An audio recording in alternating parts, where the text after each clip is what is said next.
다니엘서 7장 13절부터 봅니다.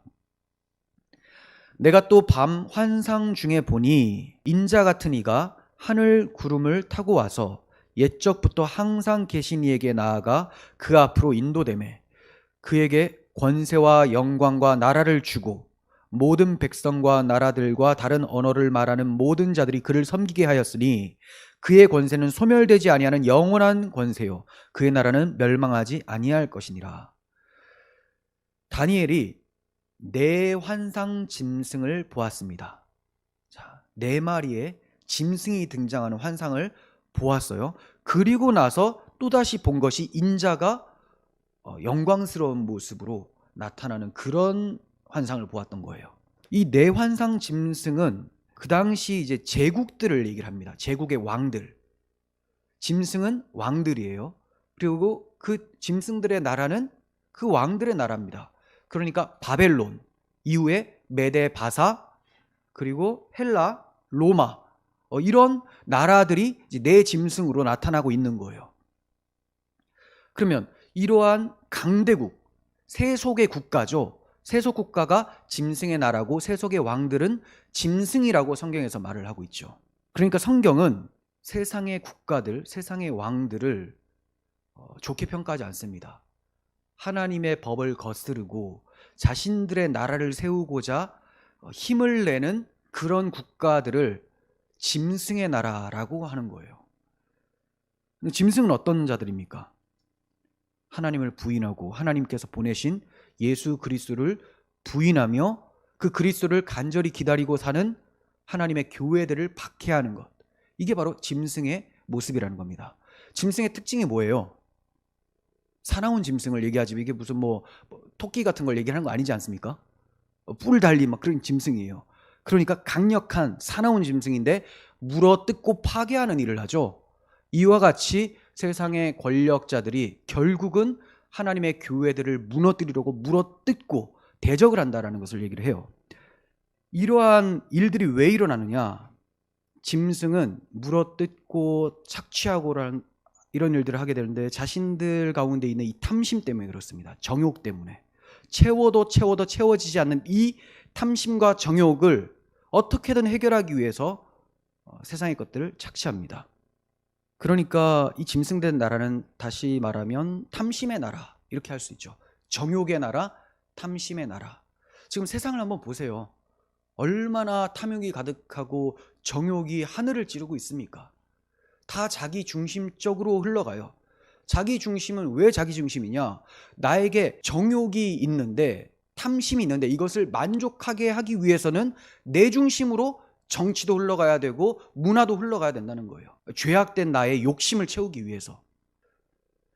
그런 정책들이 막 나타나면 이제 인기를 끌고 그러면 저마다 정치인들은 그걸 채워주기 위해서 그 악한 정욕을 채워주기 위해서 계속해서 정책을 내고 사회를 만들어갑니다. 그러니 정욕의 나라, 탐심의 나라고 이 나라가 바로 짐승의 나라라는 거죠. 이런 탐심의 나라가 결국 어떻게 된다고 합니까? 인자라는 분이 탁 나타나서 그분이 오시면 다 멸망당하게 될 것이다. 이 환상을 다니엘이 보게 된 겁니다. 그리고 그 인자가 와서 이 세상 나라는 멸하되 자신의 나라는 영원히 무너지지 않도록 세워버리신다. 이 환상을 본 거예요. 이 예언을 기억하며 살았었던 유대인들은 이 예언이 성취되면 자신들이 구원받을 거라고 생각을 하면서 기다리고 있었습니다. 그런데 그날이 오히려 저들에게 심판의 날이 되어버리고 말았어요. 성전 파괴가 되어버렸죠. 많은 사람들이 죽임을 당하게 되었습니다. 어째서 이렇게 되어버렸습니까? 내 짐승과 같은 세상의 탐심의 국가들과 이스라엘은 구별이 일어나야 되는데 이 이스라엘조차도 그러한 짐승의 나라에 편입이 되어버린 거예요. 더 이상 선택받은 백성다운 모습이 전혀 안 일어나는 거죠. 성전은 하나님이 거하셔야 되는데 강도의 소굴이 되어버렸어요. 우상 숭배하는 것처럼 제사를 드리고 있었습니다. 그러니 무너질 수밖에 없는 것이죠. 저들은 그리스도의 나라를 정욕대로 세속적으로 생각하며 살았기 때문에 마지막에 심판을 당하게 된 거예요. 그런데 오늘날에도 신자들 중에 하나님의 나라, 그리스도의 나라라고 하면 이 네 마리 짐승의 나라를 생각하는 사람들이 많아요. 그러니까 천국관이 잘못됐고 종말론이 잘못되어 있는 거죠. 하나부터 열까지 뭐 제대로 된 게 없습니다. 공부하기를 싫어하고 그냥 세속에 복 가져준다라는 그런 소리를 듣고자 교회 예배당에 모여서 헌금을 내고, 헌금 내는 이유도 더 많은 돈을 받기 위해서, 마치 뭐 도박하는 것처럼, 투자하는 것처럼 이렇게 한다는 거예요. 그렇게 하다가 이스라엘이 망했어요. 근데 오늘날 교회도 그렇게 하고 있으니 망하기 일보 직전인 것이죠. 그러므로 구약의 이러한 말씀들을 십자가를 통해서 보지 못하면 심판의 대상이 될 뿐입니다. 아무리 교회 열심히 나오고 많은 예배를 드려도 십자가를 제대로 이해하지 못하고 가치관을 만들어 버리잖아요. 그럼 그게 짐승의 가치관, 탐욕의 가치관이 되어지는 것이고, 그 탐욕과 함께 멸망당하게 되는 거예요. 언제? 인자가 영광과 큰 능력으로 오실 때 애통하게 되는 겁니다. 통곡하게 되는 거예요. 그리스도의 나라가 영원히 무너지지 않는 나라라고 하니까 자신들의 힘으로 그리스도의 나라를 이루어 드려야 되겠다라는 사람들이 생겨나기 시작합니다. 불신자들은 원래 그런 나라를 세우려고 하고요. 신자들 중에서도 내가 주님의 나라를 세워 드려야 되겠다라고 하는 사람들이 나타나는 거예요. 두 가지입니다. 성령 빼고, 성령 의지하지 않고 우리의 힘으로 사회주의를 만들어서, 제도를 만들어서 만들어내는 것, 이게 이제 바벨탑이라고 자주 말씀드렸고, 이게 짐승의 나라예요. 또 다른 거는 나의 열심, 뭐 헌금과 봉사와 이렇게 행위주의, 이렇게 가서 결국은 하나님 나라 만들어 버리겠다. 그러면 욕심으로 가득한 나라 아닙니까? 얼마나 흉물스럽습니까? 이런 나라를 꿈꾸면서 열심을 부리는 사람들이 많이 있어요. 세상의 힘, 정치나 경제, 제도, 이념, 문화 등 이런 것으로 하나님의 나라를 만들겠다고 하는 사람들, 이런 사람들은 십자가가 무엇을 말하는지를 모릅니다. 예수님처럼 희생을 하면 좋은 세상이 온다고 생각을 하는 것, 이건 다른 복음이에요. 진짜 복음은 내가 주님의 희생을 본받아서 희생해야 되겠다, 그러면 주의 나라가 온다가 아니라, 그렇게 자기 배만 위해서 살아가는 나를 위해서 주님이 희생하셨다, 이걸 먼저 알고 애통하는 것이 먼저고요. 이 사랑 때문에 이끌려서 누가 시키지 않아도 주의 희생을 따라가는 사람, 이게 복음의 능력인 거예요. 그런데 주님을 본받읍시다 라고요. 자, 그 말 틀린 게 아니에요. 십자가를 통과하여 본받아야 되는데, 십자가 빼고 그리스도의 정신, 맨날 정신만 얘기를 하는 사람도 있어요. 정신이 나간 사람들입니다. 정신, 그리스도의 정신은 이런 게 아니야. 다 자유주의에서 그런 얘기를 하거든요. 왜냐하면 거기는 십자가가 빠져요. 그들의 책을 보면 대속이 없습니다. 그들은 이 십자가 대속을 도살장 신학이라고 해요. 그러면서 예수님의 정신을 전하자, 그 정신으로 나아간 사람이 슈바이처 같은 사람이에요. 신신학의 아버지예요. 그 사람 정말 착하게 사셨죠.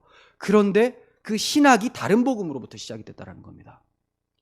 근데 오늘날에도 그걸 전해요. 사회 정의가 바로 그겁니다.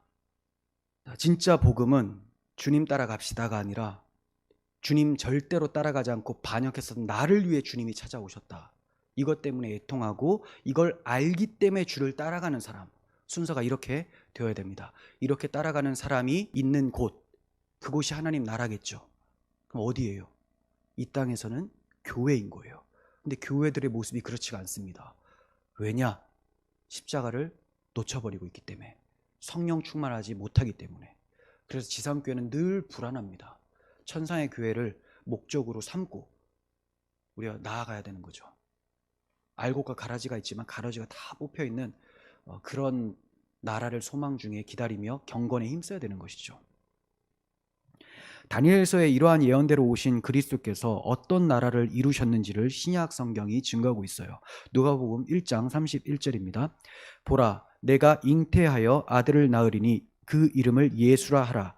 그가 큰 자가 되고 지극히 높으신 이의 아들이라 일컬어질 것이요, 주 하나님께서 그 조상 다윗의 왕위를 그에게 주시리니 영원히 야곱의 집을 왕으로 다스릴 것이며 그 나라가 무궁하리라.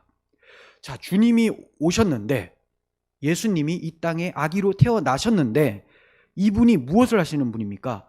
다윗의 왕위를 이어가실 분. 다윗의 나라는 하나님의 나라잖아요. 하나님이 통치하신 나라예요. 예수님이 하나님의 통치를 받는 사람들로 만들어내시는 분이라는 거예요. 그래서 영원히 야곱의 집을, 영적 이스라엘이에요, 왕으로 다스릴 것이며 그 나라가 무궁하겠다.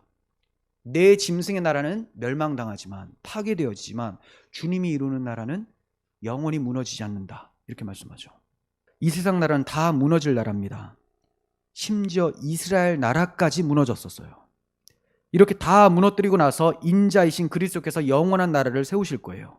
악인에게는 그의 두려워하는 것이 임하거니와 의인은 그 원하는 것이 이루어지느니라. 회오리 바람이 지나가면 악인은 없어져도 의인은 영원한 기초 같으리라. 회오리 바람이 지나가면 악인은 사라지는데 의인은 영원한 기초로서 흔들리지 않는 거예요. 악인은 원하지 않는 것을 맞이하게 될 겁니다. 하지만 신자들은 원하는 것, 그것을 이루게 됩니다. 세상 마지막 날에 그렇게 되겠지만 이미 우리의 옛사람을 십자가에 못 박아 다 무너뜨리셨고 성령의 오심으로 우리 안에 영원한 그리스도의 나라를 이루어내셨어요. 그래서 성도는 이 땅에서 천국을 살아가며 사는 사람이에요. 그걸 경험하지 못하면 새하늘과 새 땅을 사모하지 않아요. 이 땅에서 내가 누리는 천국이 진짜 천국인데 좀 희미합니다. 세상에 영향을 받아요. 왜냐하면 나의 몸이 죄악에 길들여진 몸을 가지고 있기 때문에 여러 유혹을 받아서 좀 불안불안한 천국을 경험하고 있는 거예요. 하지만 진짜 천국이죠. 이 천국을 경험한 사람만이 정말로 유혹도 없고 온전히 완성된 천국에 갔으면 좋겠다, 이렇게 생각을 하는 거예요. 근데 이 땅에서 천국을 누리지 못해.